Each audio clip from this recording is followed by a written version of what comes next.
নবম ও দশম শ্রেণীর ছাত্র ছাত্রীদের আমার পক্ষ থেকে শুভেচ্ছা ও অভিনন্দন।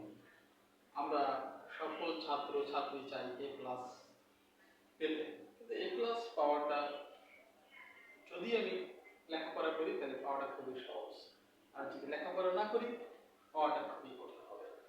লেখাপড়া করলে এ প্লাস পাওয়াটা কোনো ব্যাপার না। আজকে আমরা আলোচনা করব হিসাব বিজ্ঞান নবম ও দশম শ্রেণীর হিসাব বিজ্ঞান অধ্যায় 3। অধ্যায় 3 1 নম্বরের অঙ্কটি আমরা করব। 1 নম্বর অঙ্কটি আমরা একটু করে নেই। যদি অঙ্কটা 2017 সালের ডিসেম্বরের 1 তারিখে নগদ 15 লক্ষ টাকা ব্যবসায় আনা হলো।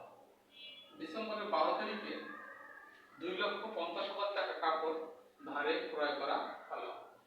ডিসেম্বরের 23 তারিখে নগদে 60,000 টাকা আসবাবপত্র ক্রয় করা হলো।